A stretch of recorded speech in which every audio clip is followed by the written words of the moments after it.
43वां श्लोक। पितासि लोकस्य चराचरस्य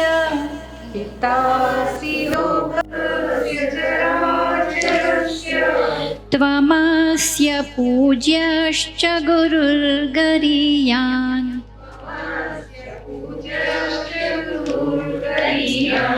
न त्वत्समोऽस्त्यभ्यधिकः कुतोऽन्यः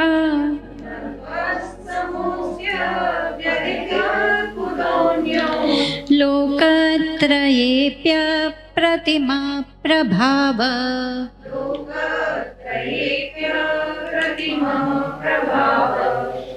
तस्मात् प्रणम्य प्रणिधाय कायम्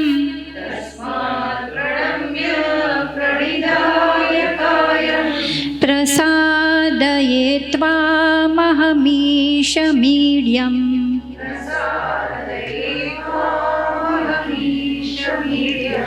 पितेव पुत्रस्य सखेव सख्युः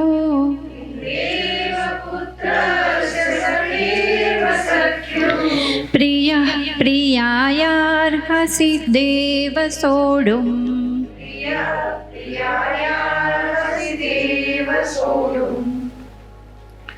43वें श्लोक में अर्जुन कहता है, प्रभु त्वम अस्य चराचरस्य लोकस्य पिता असि। आप इस चराचर लोक, चर और अचर संसार के पिता हैं, पूज्य पूजनीय है। च गरीयान गुरुहु असि, और गरीयान गुरु, गुरुओं के भी गुरु, सर्वश्रेष्ठ गुरु प्रभु आप हैं। हे अप्रतिम प्रभाव, जिनके प्रभाव को कोई वर्णन नहीं कर सकता, अनंत प्रभावशाली है प्रभु। लोकत्रये त्वत्समः अपि अन्यः न अस्ति। ये तीनों लोक में आपके समान कोई नहीं है, तो फिर अभ्यधिकः कुतः। यदि आपके समान ही कोई नहीं है तो आपसे बढ़कर तो कहां हो सकता है, कैसे हो सकता है।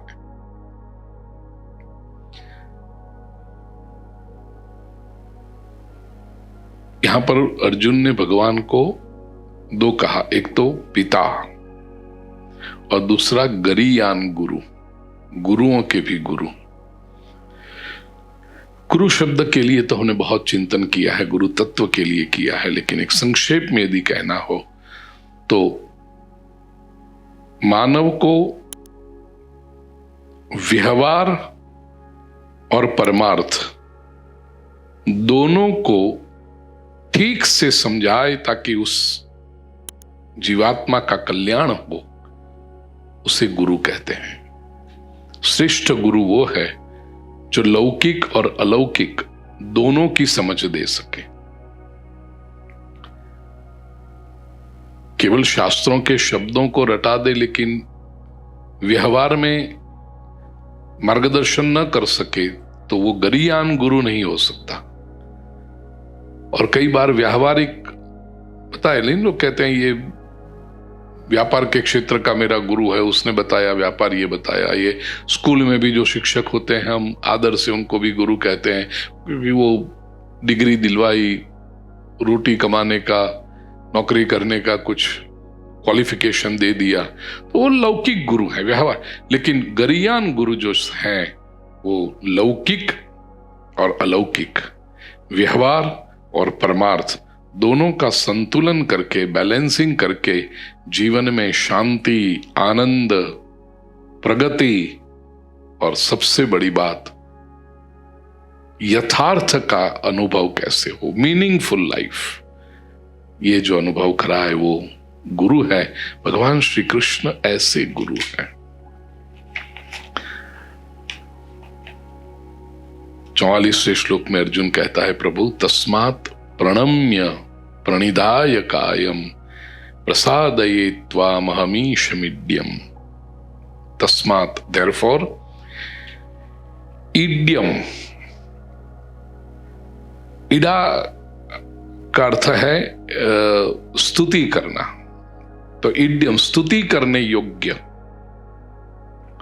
त्वाम ईशम अहम कायम प्रणिधाय प्रणम्य, आप परमात्मा को मैं कायम प्रणिधाय, शरीर से प्रणाम करके मैं, प्रणम्य वंदन, प्रणिधाय जिसको कहते हैं ना दंडवत प्रणाम, दंडवत शब्द भी बड़ा है, दंड जैसे जमीन पर गिरता है ना, ऐसे सीधे जमीन पर साष्टांग दंडवत प्रणाम। उर्षा शीर्षा दृष्टिया मनसा वचसा तथा पदभ्याम कराभ्याम जानुभ्याम एतद अष्टांग दर्शनम। पूरे आठ शरीर पूरा ऐसे मैं आपको प्रणाम करके, प्रणम्य प्रसादये, आपको प्रसन्न करना चाहता हूं मैं प्रभु। 3 दृष्टांतों के साथ अर्जुन ने प्रभु के पास क्षमा मांगी है। पहली, पितेव पुत्रस्य, पिता इव पुत्रस्य, जैसे पिता पुत्र के अपराध को क्षमा कर देता है। सखेव सख्युः, सखा जैसे सखा के दोष को क्षमा कर देता है, मित्र जैसे मित्र के दोष को क्षमा कर देता है। और प्रिय प्रियायाः, प्रियतम जैसे अपनी प्रियतमा के दोष को क्षमा कर देता है, ऐसे हे देव मेरे भी जो दोष हैं, मेरी भी भूल हुई है, वो सब सोढ़ुम अर्हसि, आप, सोढ़ुम का अर्थ तो है सहन करना, अर्थात क्षमा करना, इग्नोर करना, उसके लिए आप अर्हसि, आप योग्य हैं, आप समर्थ हैं। ये बात समझने जैसी है। पहली बात, 43वें श्लोक में भी अर्जुन ने श्री कृष्ण को कहा पितासि लोकस्य चराचरस्य, पिता के रूप में देखा। और क्षमा मांगने के जो 3 प्रकार बताए, वो 3 अलग अलग क्यों बताए वो भी मैं आपको बताता हूं, लेकिन उसमें पहले कहा पितेव पुत्रस्य, पिता जैसे पुत्र के दोष को भूल जाता है, क्षमा कर देता है, ऐसे आप मुझे करिए। मनोविज्ञान की दृष्टि से देखें तो अर्जुन को सबसे पहले ये पिता का भाव क्यों जन्मा, प्रभु के प्रति पिता है वैसे, क्योंकि अर्जुन और 5 पांडव मनोवैज्ञानिक दृष्टि से देखें तो बचपन से उन्हें पिता का प्रेम नहीं मिला है। बाकी देखो तो उनके जीवन में कोई कमी नहीं थी, मां कुंती निरंतर साथ में थी, सपोर्ट था, और कुंती बड़ी पावरफुल है। कई बार मैंने ये मेरी इच्छा प्रकट की है कि महाभारत के ऊपर जब चिंतन करें संपूर्ण, और महाभारत के पात्रों में कुंती इतनी पावरफुल लेडी है। महाभारत की पता नहीं ये सीरियलों में बताते होंगे कि नहीं, मैंने तो कभी कोई सीरियल देखी नहीं, लेकिन अधिकतर लोगों में कल्पना ऐसी है कि कुंती बेचारी वृद्ध, विडो, विधवा, 5 बेटों की जिम्मेदारी, बाकी सब लोग विरोधी हैं, ये जेठ धृतराष्ट्र, जेठ का बेटा दुर्योधन, ये सब दिनों तो इनको अपने 5 बालकों को कैसे कैसे संभालती हुई, बड़ा करती हुई, ऐसी एक बेचारी स्त्री के रूप में कुंता की इमेज है। लेकिन ये गलत है। आप महाभारत का अध्ययन करो, Kunta is a very strong lady. मुझे तो कई बार लगता है कि मां हो तो कुंता जैसी हो, इतनी समर्थ है वो। सारे विपरीत संजोग थे, लेकिन कभी भी वो संजोगों के सामने झुकी नहीं है, कभी उसने ये संजोगों की फरियाद की नहीं है। She has accepted all the challenges, और इतनी विपरीत परिस्थिति में रहकर भी अपने संतानों के ऊपर उस विपरीतता की कोई गलत असर न पड़े। पांडवों को कभी भी हम बेचारे हैं ऐसा न लगे। पिता नहीं थे तो माता और पिता दोनों का दायित्व कुंता ने इतनी समर्थ रूप में निभाया है। एक ही बात कहूं, महाभारत का युद्ध करना चाहिए यह निश्चय कुंता का है, नहीं करना चाहिए कहने वाले बहुत सारे लोग थे, और वो युद्ध को रोकने का प्रयास प्रामाणिकता पूर्वक करने वाले बहुत लोग थे, इंक्लूडिंग भगवान श्री कृष्ण। हस्तिनापुर की सभा में गए हैं दुर्योधन से को समझाने के लिए कि मान जा, युद्ध मत कर, पांडवों की भी इच्छा नहीं है युद्ध करने की, युद्ध करने से किसी का भला नहीं होगा, इतना रक्त बहेगा, इतने लोग मारे जाएंगे, इतना नुकसान होगा, विनाश होगा। और प्रसंग आप जानते हैं कि नेगोशिएशन करते करते करते कि पूरा राज्य तुझे दे देना चाहिए, नहीं देना है, आधा दे दे, मैं पूरी डिटेल में जाता नहीं हूं अभी उसमें, 5 गांव दे दे अर्जुन,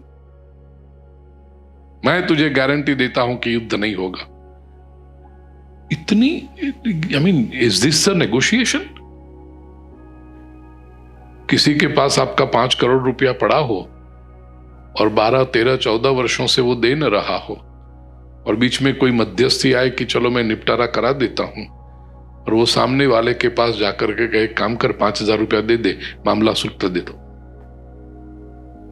तो 15 वर्षों से 5 करोड़ लेके बैठा है और 5,000 दे दे, मैं उनको बोल दूंगा ये अकाउंट क्लोज हो जाएगा।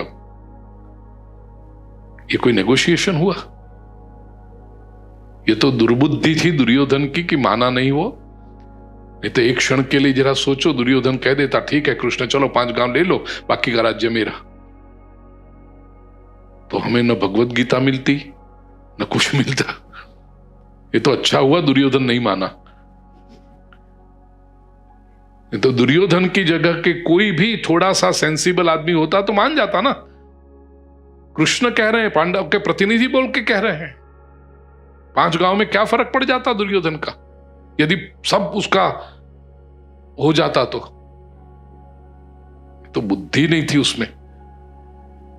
कहने का आशय, इतना प्रयास भगवान श्री कृष्ण ने किया, फिर भी जब दुर्योधन नहीं माना, और तब भगवान श्री कृष्ण मां कुंती के पास जाकर कहते हैं बुआ जी मैं बहुत प्रयास कर रहा हूं। एक एक व्यक्ति के पास जाकर के कृष्ण ने समझाया, धृतराष्ट्र को जाकर समझाया, भीष्म को समझाया, द्रोण को समझाया, कर्ण को समझाया, कोई मानने कोई तैयार नहीं, सब अपनी अपनी मर्यादाएं प्रकट करते हैं।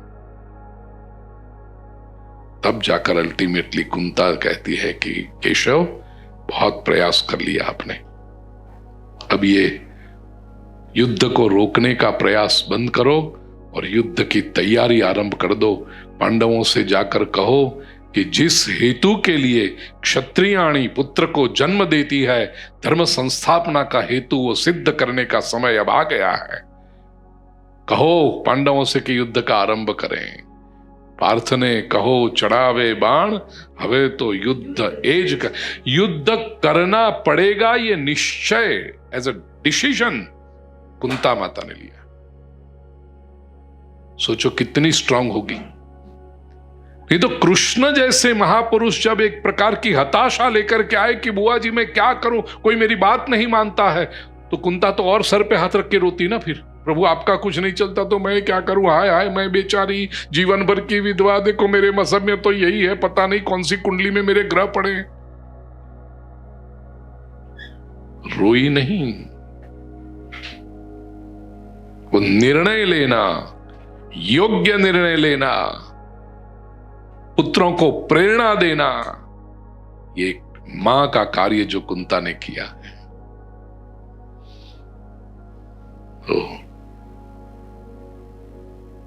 लेकिन एक बात वास्तविकता है कि पांडवों को पिता का सुख नहीं मिला, पिता का सानिध्य नहीं मिला। और मनुष्य संवेदनशील प्राणी है, जीव है।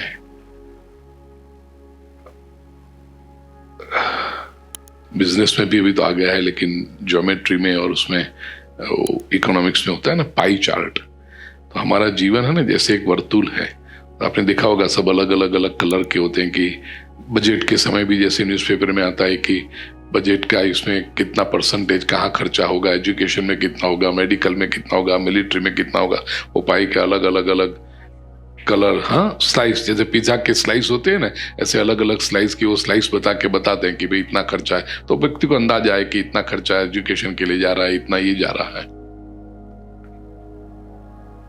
मनुष्य का जीवन भी मानो एक पाई चार्ट है, वो अलग अलग स्लाइस है ना, वो अलग अलग संबंध है, पिता माता, भाई बहन, मित्र, पत्नी पति, पुत्र पुत्री, ऐसे अलग अलग पड़ोसी, अलग अलग अलग संबंधों की पाई चार्ट है। और उसमें से कोई भी में कमी रह जाए ना तो वो खलती है। मनुष्य का अपना एक भीतर से एक वेदना होती है उससे, काश मेरा भाई ऐसा होता, काश मेरी बहना ऐसी होती, काश मेरे पिता ऐसे होते। सभी को, आप सभी भी आपने सोचा होगा कि कोई ना कोई ऐसी एक वेदना, जो संबंध या तो मिला ही ना हो या तो मिलकर बहुत जल्दी बिछड़ गया हो, ऐसा कुछ हो तो एक कसक रह जाती है।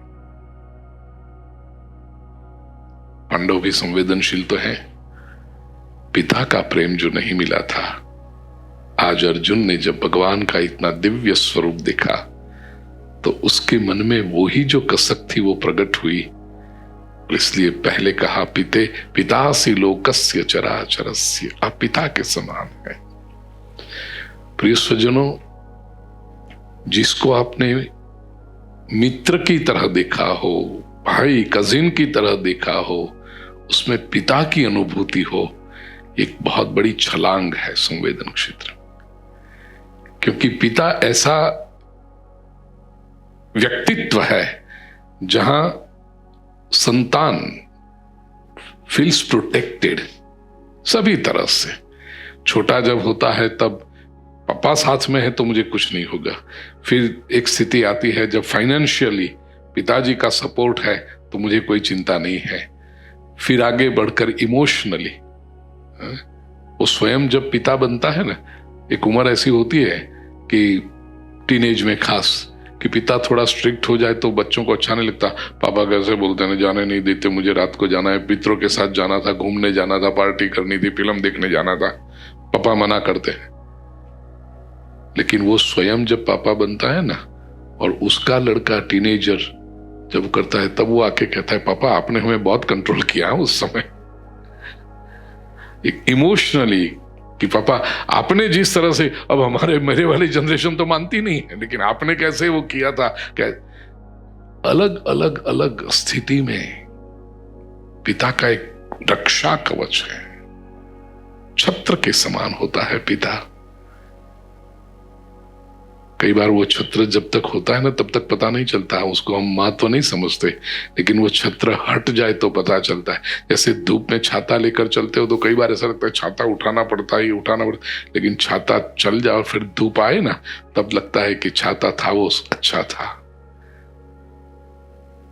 यहां पर अर्जुन को पिता का स्मरण आया, इसलिए भगवान से भी वो पितासि लोकस्य चराचरस्य, और आप मुझे जो क्षमा कीजिए वो कैसे कीजिए, पितेव पुत्रस्य, पिता जैसे पुत्र को क्षमा करता है।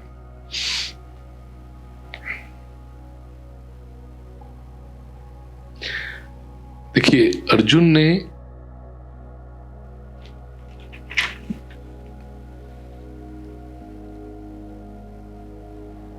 तीन प्रकार के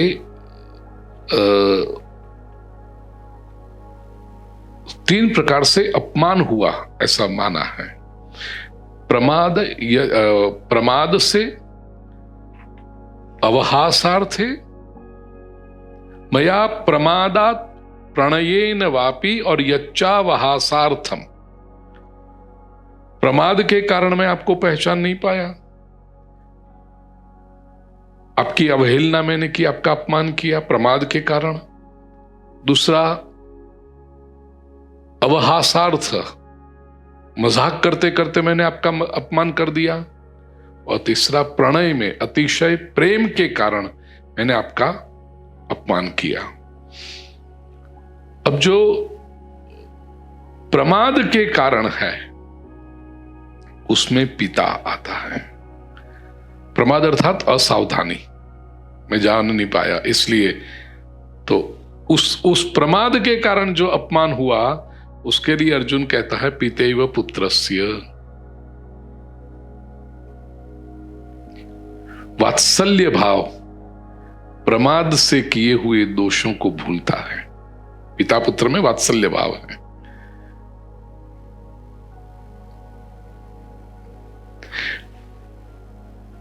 पिता की गोद में पुत्र बैठा हो और पिता बहुत बड़ा व्यक्ति हो, मल्टीनेशनल कंपनी का सीईओ, सीएफओ या अपने क्षेत्र में बहुत सफल व्यक्ति, लेकिन वो पुत्र जब छोटा पिता की गोद में बैठता है ना, तो पिता की मूंछ को पकड़ता है, पिता के बाल को पकड़ता है, ता ता ता ता करके ऐसा भी करता है, तो पिता क्या क्रोधित हो जाता है। एक बड़ा सुंदर दृष्टांत मुझे याद आया।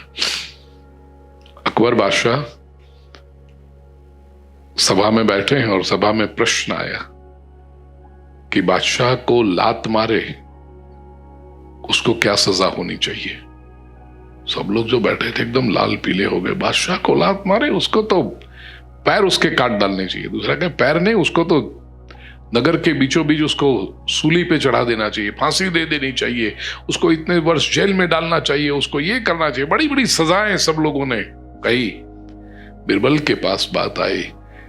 बिरबल ने कहा जहां पना आप जैसे बादशाह को लात मारे उसके पैर में तो सोने का कड़ा पहनाना चाहिए। तो लोग कहते कमाल, बिरबल के दिमाग को क्या हो गया, बादशाह को लात मारे उसके पैर में सोने का कड़ा? हाँ, क्यों?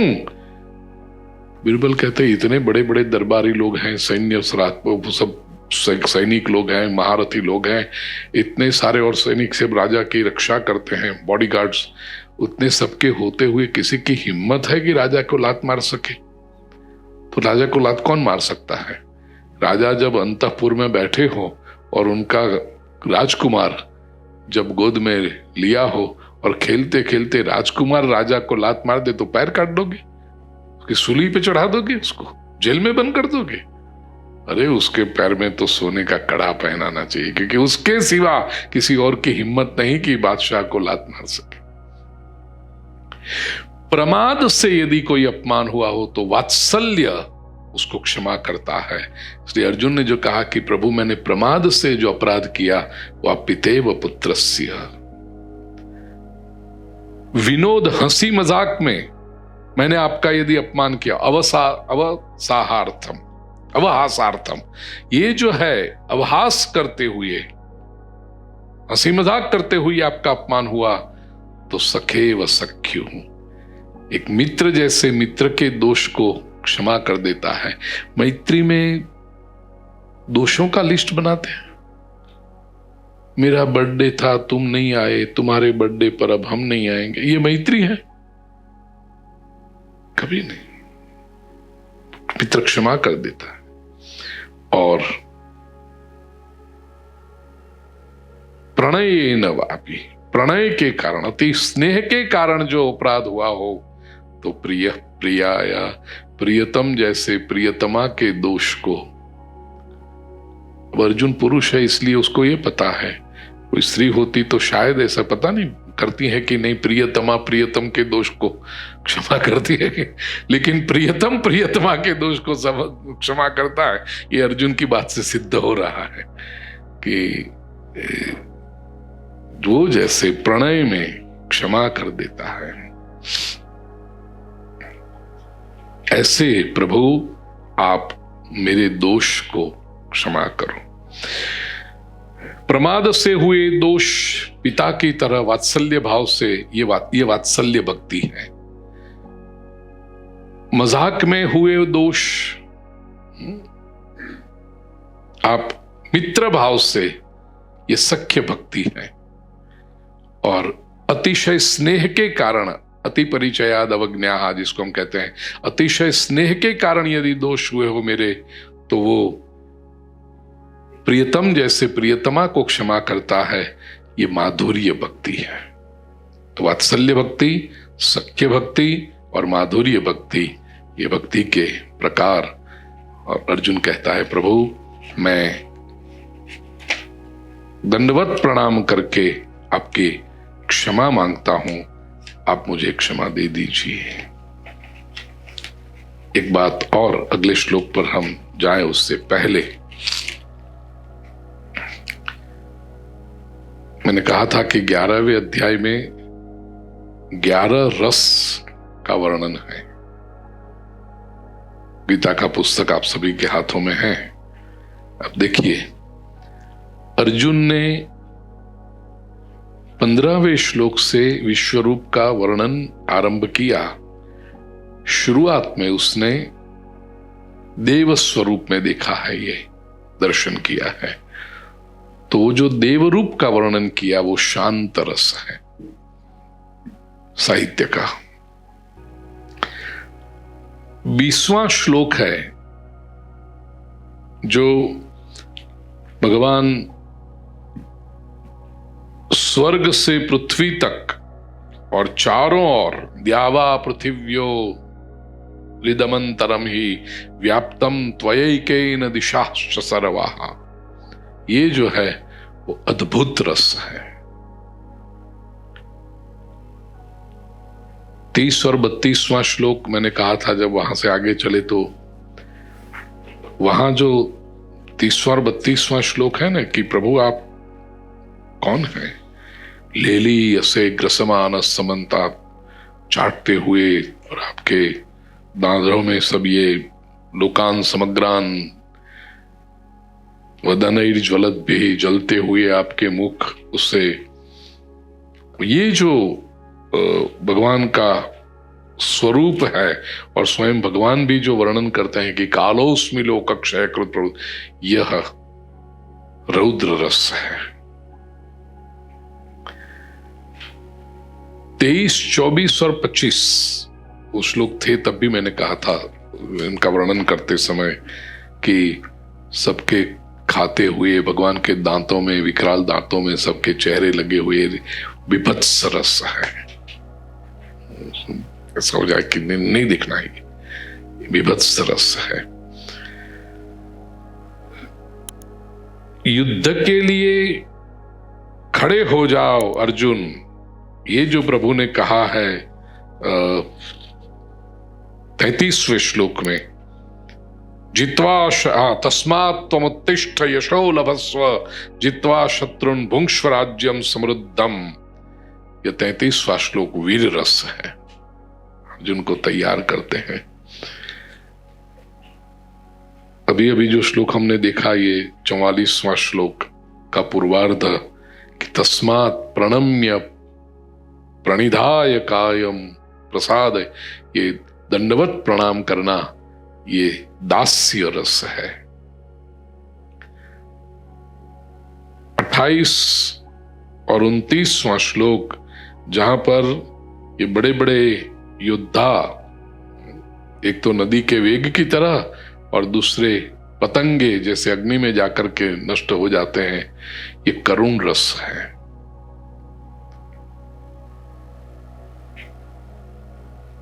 पितेव पुत्रस्य सखेव सख्यु प्रिय प्रियार्हसि, ये 44वें श्लोक का जो उत्तरार्ध है वो क्रमशः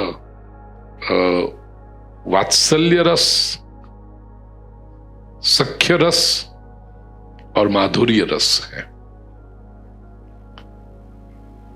और 42वें श्लोक के आरंभ में जो अर्जुन ने कहा कि प्रभु मैंने आपका यच्चावहासार्थम सत्कृतोसी विहार शय्यासन भोजने, अवहास आपका किया, ये हास्य रस, मजाक आपका उड़ाया, ये हास्य रस। ऐसे महापुरुषों ने चिंतन करके ये 11 के 11 रस, ऐसे तो साहित्य में 9 है, लेकिन और दास्य रस और इसको ऐड, वात्सल्य रस को ऐड करके 11 रस यहां पर बताए हैं। अर्जुन भगवान से कहता है कि प्रभु आप प्रसन्न हो जाइए। 45वां श्लोक 45। अदृष्टपूर्वं ऋषितोऽस्मि दृष्ट्वा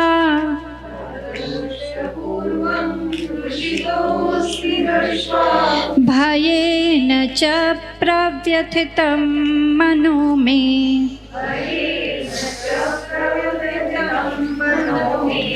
तदेव मे दर्शय देवरूपम्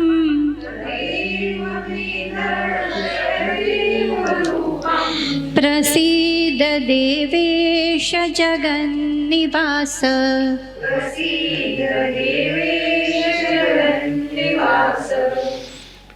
अदृष्ट पूर्वम,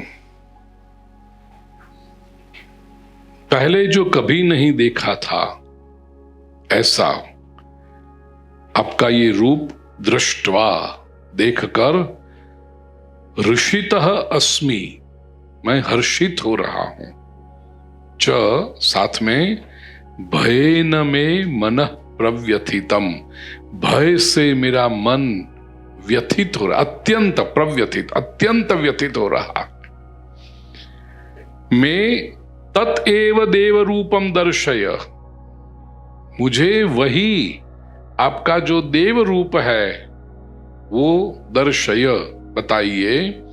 हे देवेश, हे जगन्निवास, प्रसीद।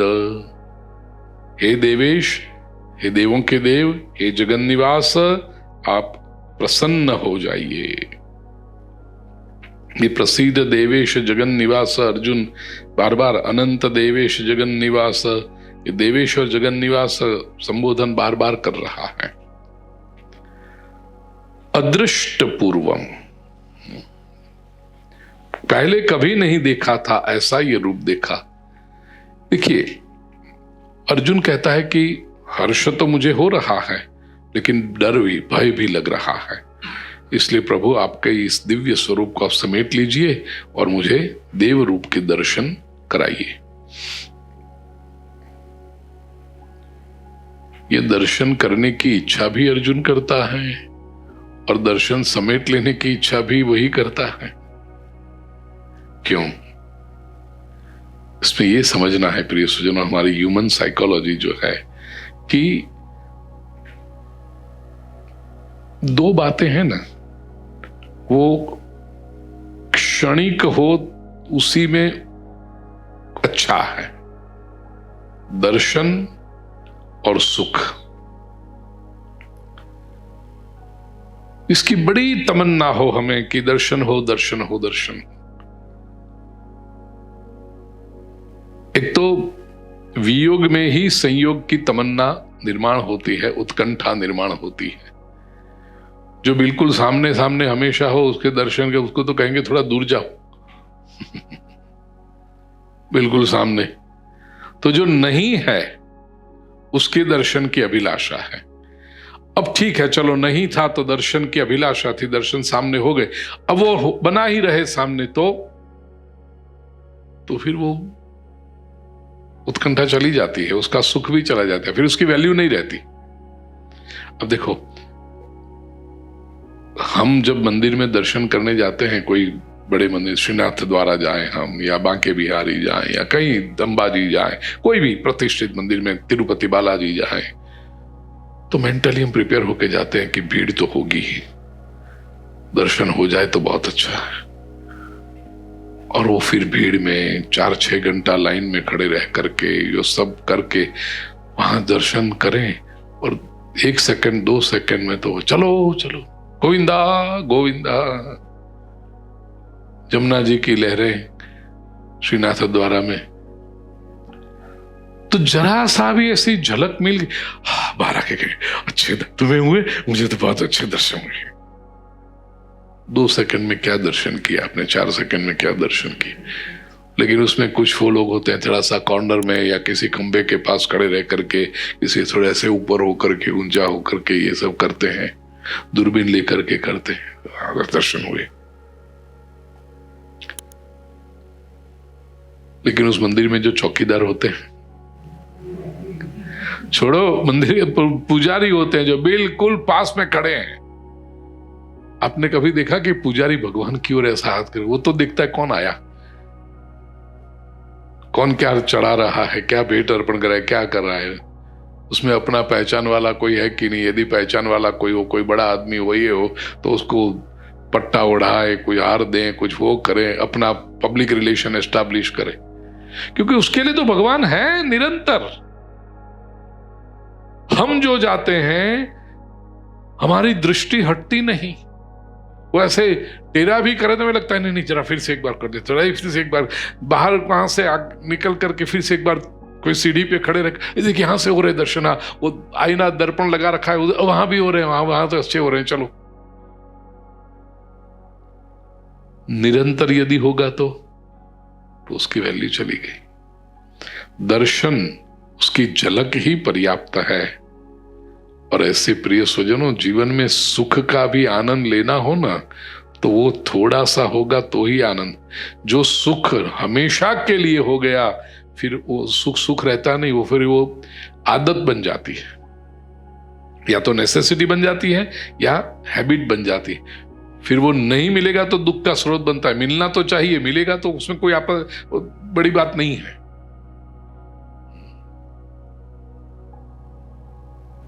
छोटे घर में जब रहते थे ना, 1 बेडरूम में, 2 बेडरूम में, तो हो जाता था, अच्छी तरह से चलता था। मेरी इच्छा होती थी कि जरा 1 रूम ज्यादा हो तो अच्छा, 1 रूम ज्यादा हो तो अच्छा।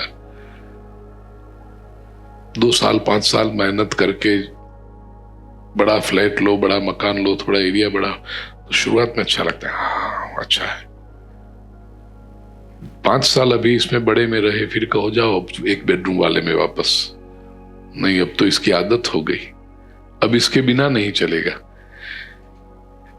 छोटे रूम में थे तब बड़े में जब जाना होता था 2 दिन के लिए किसी के वहां, या कहीं रिसोर्ट में गए, कहीं घूमने गए, तो अच्छा लगता था।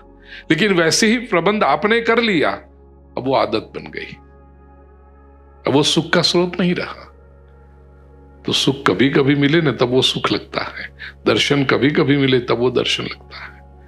यहां पर अर्जुन की अभिलाषा तो थी, इसलिए इच्छा प्रकट की उसने कि प्रभु मुझे दर्शन कराइए, लेकिन अब तृप्ति आ गई उसको। अब कहता है प्रभु आप जो पहले थे ना वैसे पुनः हो जाइए। स्वादिष्ट भोजन, मिठाई, चलो थोड़ा सा टुकड़ा लोगे तो सुख लगेगा, लेकिन आपको कहा जाए कि 24 घंटे मुंह में ये पेड़ा रखना है तुम्हें, जैसे ये पूरा हो जाए कि दूसरा पेड़ा तैयार है तुम्हारे मुख में, पेड़ा हमेशा होना चाहिए, तो आप कहोगे भाई कभी माफ करो, बहुत हो गया अभी। सुख यदि निरंतर हो जाए तो कभी कभी वो दुख का कारण बन जाता है। यहां पर अर्जुन कहता है हे विश्वमूर्ते,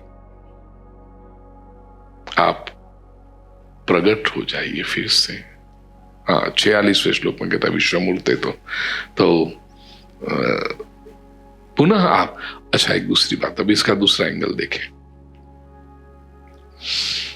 पहले चरण में यहां पर अर्जुन कहता है प्रभु की अदृष्ट पूर्वम ऋषितोस्मि दृष्ट्वा, ये आपका स्वरूप मैंने पहले कभी देखा नहीं था, और उसका दर्शन करने के बाद मैं ऋषितोस्मि, मैं प्रसन्न हूं, हर्ष हो रहा है। तो फिर दूसरे में क्यों कहता है भयेन च प्रव्यथितम मनो में?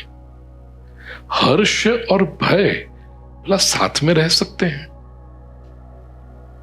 Pleasure and pain, do they exist together? Yes they do. क्यों?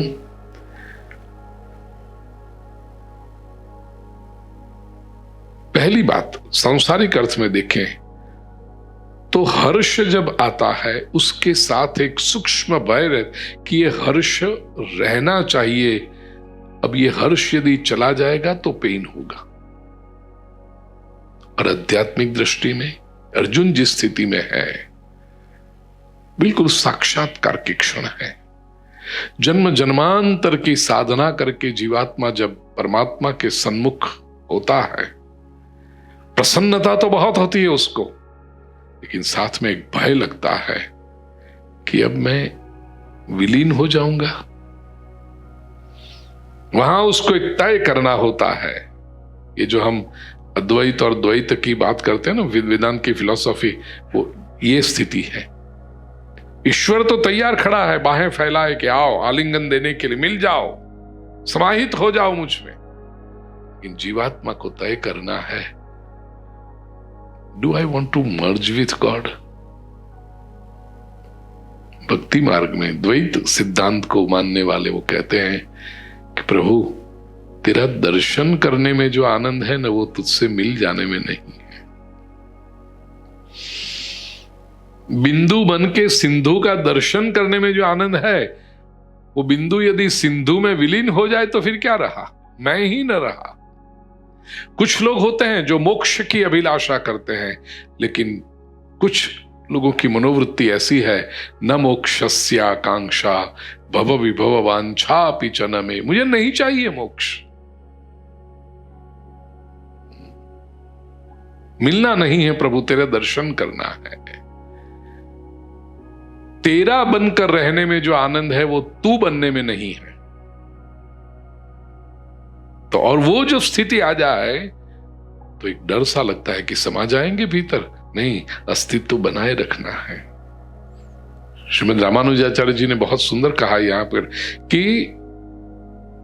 शक्कर, चीनी, मिठास, खाने में जो रस है वो मिठास बनने में नहीं है। भगवान का दर्शन करने में जो आनंद है वो भगवान, क्योंकि मिल गए तो फिर तो आप ही भगवान बन गए, हो गए, खत्म हो गई बात, पूरी हो गई, उसमें नहीं है। इसलिए श्रीमद् आदि शंकराचार्य जी ने कहा, अतस्त्वां संयाचे जननी जननम यातु मम वै मृडानि रुद्राणि शिव शिव भवानीति जपतः। मुझे जन्म दो मां, बार बार मुझे जन्म चाहिए। नरसिंह मेहता, हरिना जनतो मुक्ति न मागे, मागे जन्मो जन्म अवतार रे। नित सेवा नित कीर्तन ओच्छव, निरखवानंद कुमार। मिलना नहीं है। सूफी शायर भी, संत भी यही कहता है। इतना उसका विकास हो गया है कि परमात्मा जन्नत में उसको बुलाने के लिए तैयार है कि आ जा, स्वर्ग में आ जा। वो संत कहता है, बागे जन्नत से इस जहां में भेजा क्यों कर, कारे जहां दराज है अब मेरा इंतजार कर। स्वर्ग में से प्रभु तूने ही तो मुझे जन्म दिया ना, पृथ्वी पर तूने ही भेजा। अब पृथ्वी पर इतना तेरा काम करना है कि प्रभु स्वर्ग में आएंगे, तू मेरा इंतजार कर, अब तू प्रतीक्षा कर। प्रिय स्वजन, एक बात कहूं, देखिए शंकराचार्य जी और रामानुज, ये दोनों मैंने दृष्टांत दिए, स्टॉलवर्ड्स हैं दोनों। श्रीमद् आदि शंकराचार्य जी अद्वैत सिद्धांत, ब्रह्म सत्यम जगन मिथ्या जीवो ब्रह्मैव नापरः अहम ब्रह्मास्मि, ये श्रीमद् आदि शंकराचार्य जी अद्वैत वेदांत। और रामानुजाचार्य और फिर जो आए वो सभी वल्लभाचार्य शुरुआत में रामानुज संप्रदाय के ही थे, फिर उन्होंने अपनी अलग से, तो रामानुजाचार्य, श्रीमद् वल्लभाचार्य, निम्बार्काचार्य, मध्वाचार्य, ये चारों जो विशेष करके भक्ति मार्ग के आचार्य माने जाते हैं, वो द्वैत हैं। द्वैत में प्रकार किए, फिर द्वैत, विशिष्टाद्वैत, शुद्धाद्वैत, महाप्रभु जी वल्लभाचार्य जी का शुद्धाद्वैत, द्वैताद्वैत, ये सब रखा, लेकिन द्वैत माना। और श्रीमद् आदि शंकराचार्य जी अद्वैत, नॉन ड्युअलिज्म। दर्शन शास्त्र, तत्वज्ञान के क्षेत्र में अपने अपने तर्क, अपने अपने अभिप्राय रहे होंगे, लेकिन भक्ति के प्लेटफॉर्म पे जब आते हैं तो सब आचार्य एक हो जाते हैं।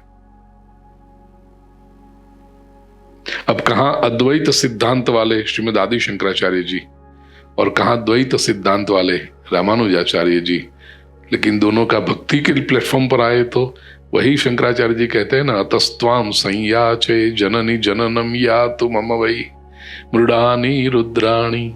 मुझे जन्म चाहिए, और रामानुजाचार्य जी भी यही कहते हैं, जन्म चाहिए। तो कई बार मैं कहता हूं, लोग ये सब चर्चा करते हैं ना, इंटेलेक्चुअल डिस्कशंस, शंकराचार्य जी बड़े कि या सही, अरे हम कौन है, कौन सही कौन गलत ये कहने वाले। उन्होंने जो अपनी अपनी मनोभूमिका में जो योग्य लगा वो उन्होंने तत्वज्ञान प्रकट किया। हम तो ये सोचें कि भक्ति के प्लेटफॉर्म पे आके सभी आचार्य एक हो जाते हैं। वहां भक्ति के क्षेत्र में देखो कोई मतभेद नहीं है।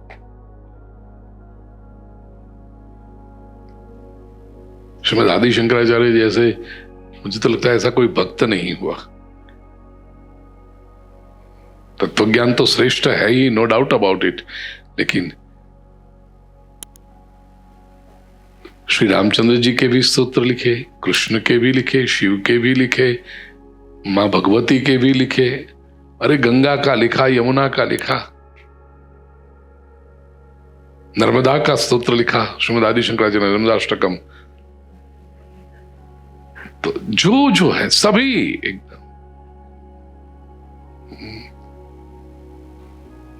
छोड़ो, कहने का आशय भक्ति के लेवल पर सब समान हो जाते हैं, वहां कोई अभी वो मतभेद नहीं है। तो ये जो अर्जुन यहाँ पर डर रहा है वो ये है कि विलीन होना नहीं चाहता, इसलिए कहता है प्रभु अब आप यदि इतने विराट होंगे तो पता नहीं ये दूसरे सब योद्धा मुझे दिख रहे हैं उसमें मैं भी कब वहां आ जाऊं, लेकिन आप पुनः तदेव रूपम, वो जो है आपका देव रूपम, वो बताइए, उसका दर्शन कराइए, प्रसन्न हो जाइए। 46वां श्लोक। किरीटिनं गदिनं चक्रहस्तम्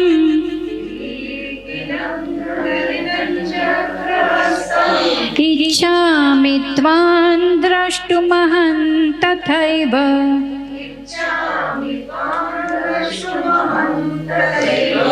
तेनैव रूपेण चतुर्भुजेन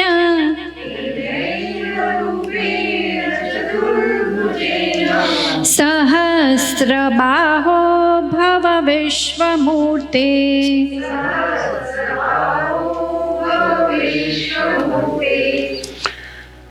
अहम त्वाम तथा एव किरीटिनम गदिनम चक्रहस्तम द्रष्टुमिच्छामि। प्रभु मैं आपको तथा वैसे ही पहले जैसे मैं देखता था, कैसे? किरीटिनम, किरीट धारण किया हुआ, गदिनम गदाधारी, चक्रहस्तम हाथ में चक्र लिए हुए, शंख पद्म धारण किए हुए, ऐसे द्रष्टुमिच्छामि। देखिए 11वें अध्याय के प्रारंभ में भी यही शब्द थे, द्रष्टुमिच्छामि ते रूपम ऐश्वरम परमेश्वर। 11वें अध्याय के 3 श्लोक में अर्जुन ने कहा, अब वही अर्जुन कहता है कि द्रष्टुमिच्छामि। कौन सा? वो किरीटिनम गदिनम चक्रहस्तम, वो द्रष्टुमिच्छामि। विराट स्वरूप छोड़ करके प्रभु आप आपके चतुर्भुज स्वरूप में आइए। तेनैव रूपेण चतुर्भुजेन, चतुर्भुज स्वरूप में, सहस्रबाहो भव विश्व। अब सहस्रबाहु हैं, सहस्रभुज हैं, चतुर्भुज हो जाइए। और विश्वमूर्ति, विश्वमूर्ति भगवान को संबोधन किया। विश्वमूर्ति भी भगवान का नाम है, इसलिए विष्णु सहस्रनाम। विश्वमूर्तिर महामूर्तिर अनेक मूर्तिर अव्यक्त शतमूर्ति शतानन। तो विश्वमूर्ति यहां पर अर्जुन कहता है प्रभु आप उसी चतुर्भुज स्वरूप में आइए। मन की ये विचित्र गति शैली समझने जैसी है। मन जो नहीं होता उसकी मांग करता है, और जो मिल जाता है फिर पहले वाला जो था वही उसको चाहिए, उससे मुक्त भी होना चाहता है। जो नहीं मिला है या तो मिलकर खो गया है वो चाहिए,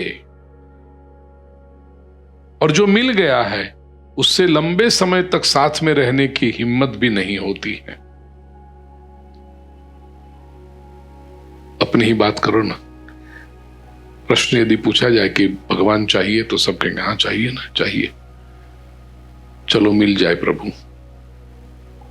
आज रात आप घर पे जाके सो जाओ और 11:30-12 बजे आप साउंड स्लीप में हो, वहां पर भगवान कृष्ण आकर के आपके कंधे को 11वां अध्याय तूने मेरा विश्वरूप दर्शन इतना अच्छी तरह से किया, इतनी एकाग्रता से तूने प्रवचन सुने, ये चल मैं आ गया।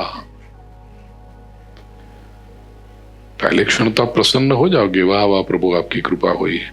भगवान कहते बस अब उठ, मैं बैठता हूं यहां पर।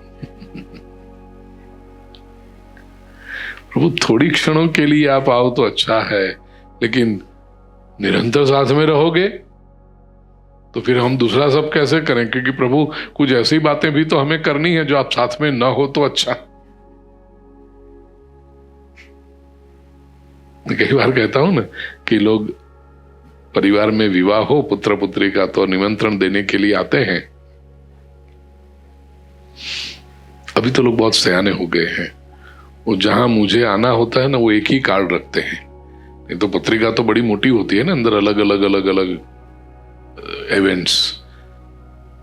पहले हुआ था ऐसा यहीं पर, परिवार एक आया, पूरी पत्रिका ऐसे थमाई मेरे हाथ में और उनका कब है विवाह? कि मैं पहली बात तो जा नहीं पाता, कथा के लिए बाहर रहूं ये रहूं, बहुत समीप का परिवार हो, बहुत पहले से पता हो कि ये है और इस तरह से अरेंजमेंट किया हो। पूछो कौन से दिन विवाह, कौन से दिन? क्योंकि मैं जाऊं तो हस्तमेलाप जब हो रहा है, पाणी ग्रहण, उस समय मैं आशीर्वाद देने जाऊं, बाकी तो बताया कि वो दिन शायद मैं नहीं था, वो जो पत्रिका लेकर आए। परिवार बहुत समीप का था, मैंने कहा भाई वो दिन तो मैं बाहर हूं, नहीं रहूंगा। दूसरा कोई अलग अलग 5-6 अलग अलग पत्ते थे, 7-8 थे, बहुत सारे थे, बड़ा परिवार था।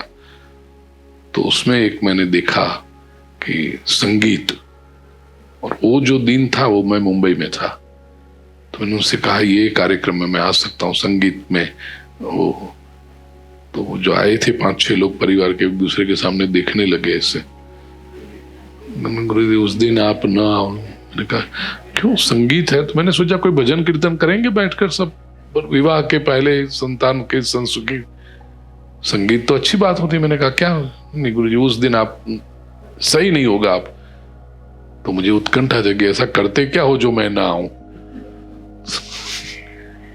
मेरे आने से यदि आपत्ति है, ऐसा संगीत में करते क्या हो आप? वो तो नहीं बता पाए, वो बेचारे संकोच में आ गए। मैंने फिर ज्यादा पूछा भी नहीं, लेकिन मेरे मन में जिज्ञासा थी कि संगीत में करते क्या है। फिर जब पता चला कि ये 5 साल के बालक से लेकर के 85 साल के बूढ़े तक सब पागलपन करते हैं,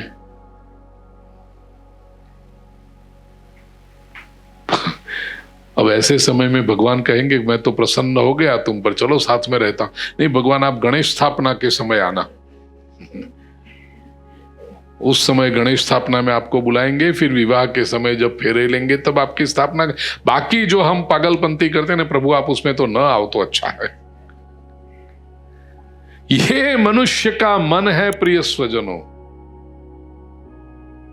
अर्जुन परमात्मा का दिव्य दर्शन चाहता भी है, और जब दर्शन हुआ तब कहता है प्रभु आप पहले जैसे हो जाइए। आध्यात्मिक दृष्टि से, मजाक को छोड़ें, लेकिन आध्यात्मिक दृष्टि से कहें तो जीवात्मा को जो भय है वो ये है कि मैं लीन हो, मैं अस्तित्व अपना खो दूंगा। क्योंकि ईश्वर के सामने अपना अस्तित्व टिकाए रखना ये असंभव है। जब मैं था, शायद कबीर का ये दोहा है कि जब मैं था तो वो नहीं, और वो आया तो मैं नहीं। और ये मैं नहीं की स्थिति में चले जाना ये मनुष्य को ठीक नहीं लगता है, उसको बने रहना है। क्योंकि बुद्धि ये डिमांड करती है, हृदय की संवेदना चाहती है कि ईश्वर का दर्शन हो, लेकिन बुद्धि चाहती है कि वो कुछ समय के लिए ही हो। बुद्धि अलग करती है।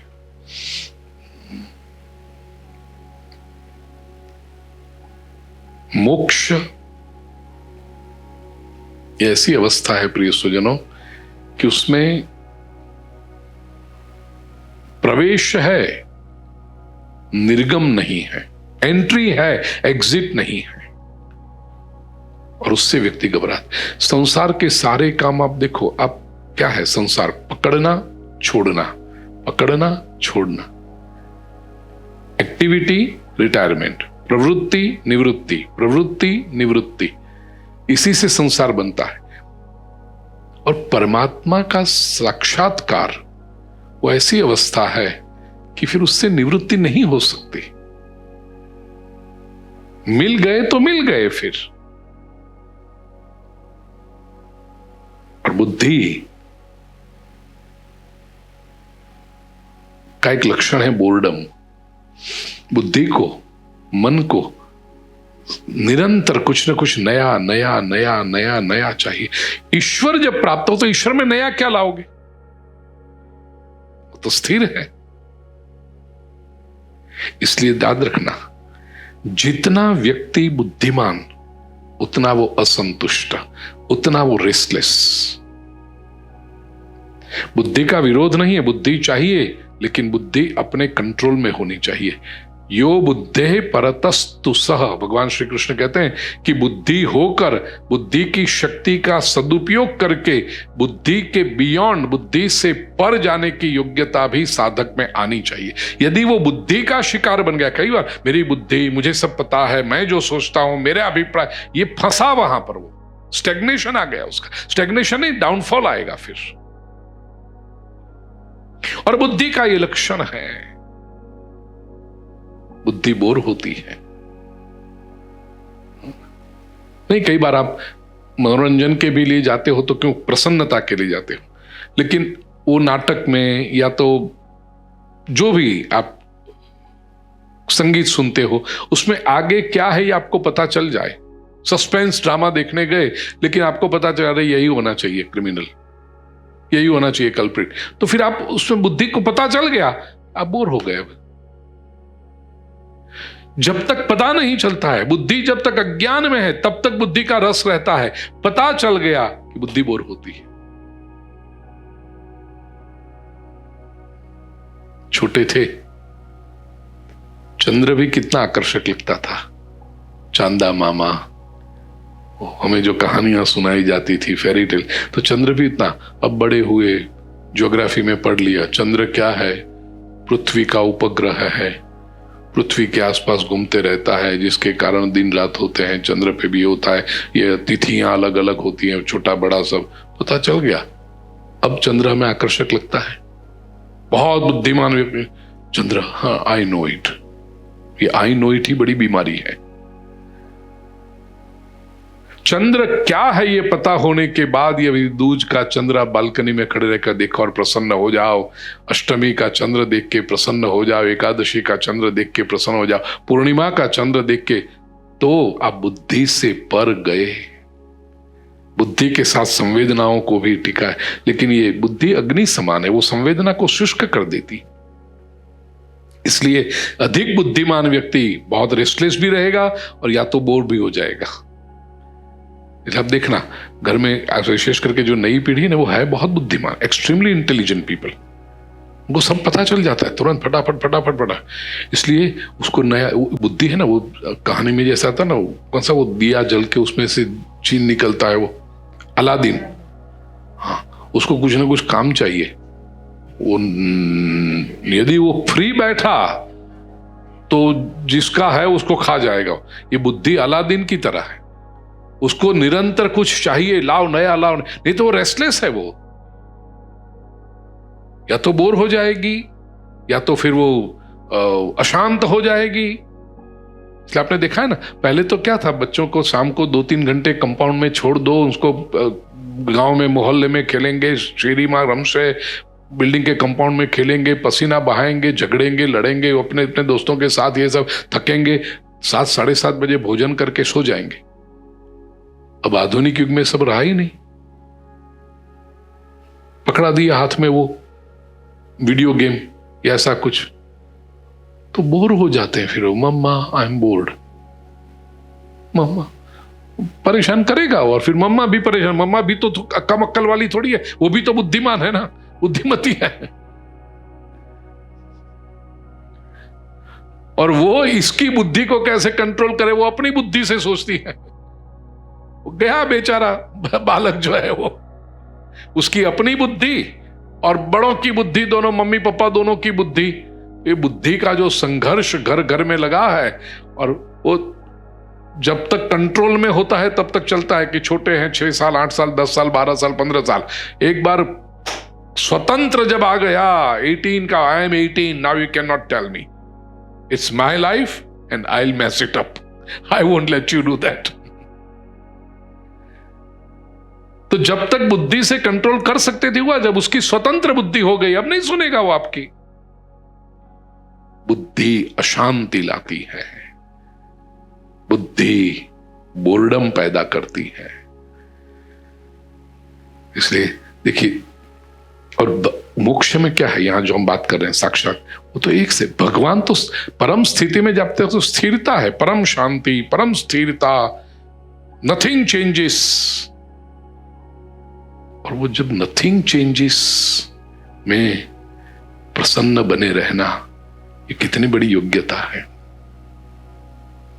यहां तो लोगों को घर में आधे घंटे अकेले बैठने को कहो तो तकलीफ होती है, नहीं कुछ तो होना चाहिए ना, जरा बाहर जाए, किधर इधर जाए, इसको फोन करे उधर, nothing changes. Yes,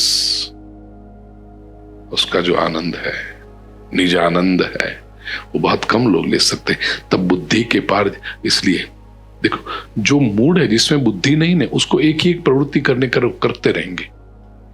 I mean with total sympathy, children of lesser God जिसको हम कहते हैं, मेंटली चैलेंज या ऐसे जो होते हैं, स्पेशल चिल्ड्रन जो होते हैं, बुद्धि का उतना विकास नहीं हुआ तो उनको एक प्रवृत्ति दे देते हैं। अच्छे हैं वो जो सोशल वर्क भी करते हैं कि भी उनको काम पे लगाओ, उनको कुछ वो 5 पैसा वो भी कमाए, कुछ प्रवृत्ति करे, कुछ तो करें, लेकिन उनको एक सी बनाओ। दिवाली के समय उनके दिए बनाने का सिखा देते, एक बार दिया बना गया, वो महीने 1.5 महीने 2 महीने तक दिए ही बनाते रहेंगे, और एक समान लाइक अ मशीन। बुद्धिमान व्यक्ति बना सकता है 2 महीने तक दिए बनाते बैठो एक समान? नहीं करेगा। वो कहेगा नहीं, मैं कुछ अलग आकार बनाऊं, मैं कुछ क्रिएटिव बनूं, कुछ अलग करूं। लेकिन ये बालक जो बेचारे में थोड़ी बुद्धि कम है, बनाते रहेगा। राखी के दिन आएंगे तो उसको राखी का एक बना दिया, ये ऐसा थप्पा मारे, इसका वो स्पॉन्ज उसको कट करता रहेगा।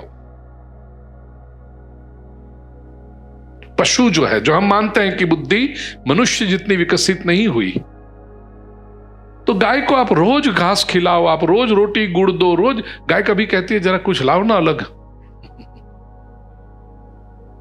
कुछ डिफरेंट नहीं। उसको वही घास में आनंद है, वही उसको चरने के लिए छोड़ दो तो वही गौचर में जाकर के वही घास खाएगी, प्रसन्न है, वही वनस्पति खाएगी, प्रसन्न है।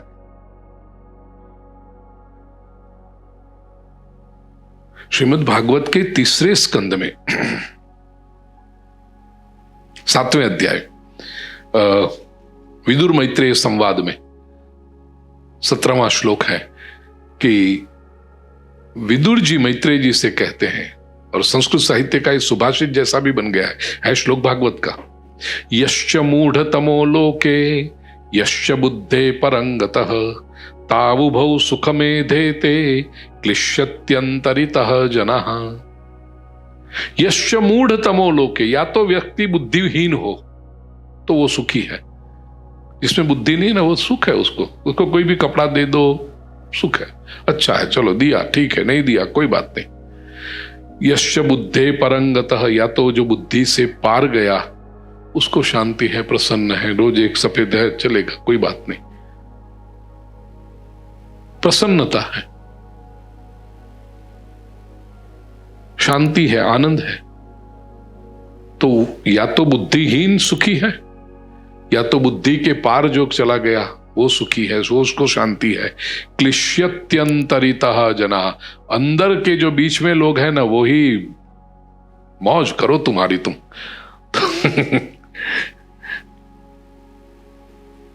तब क्लेश है, वहां असंतोष है। प्रिय स्वजनों, क्यों? क्योंकि शास्त्र कहता है बुद्धि द्वंद्वात्मक है, बुद्धि को द्वंद्व चाहिए, बुद्धि को कुछ ये, और मोक्ष की जो प्रीकंडीशन है स्थिरता है। इसलिए बुद्धि को तो मोक्ष के द्वार तक ही छोड़ना पड़ेगा। कोई व्यक्ति कहे कि मैं बुद्धिपूर्वक मोक्ष, ये संभव ही नहीं। बुद्धि चाहिए भी, मैं बार बार फिर से कहूंगा, I am not under estimating intellect. बुद्धि चाहिए, क्योंकि मूढ़तम होने से तो बेहतर है पर बुद्धि परंगत बनो। बुद्धि चाहिए, लेकिन बुद्धि की मर्यादा पता चलनी चाहिए, तभी वह ना। यहां पर अर्जुन चूंकि वह संवेदनशील भी है और वो बुद्धिमान भी है, भगवान से कहता है प्रभु आपके ये स्वरूप को आप समेट लीजिए। अब ये मैं देख नहीं सकता इसको अधिक लंबे समय तक,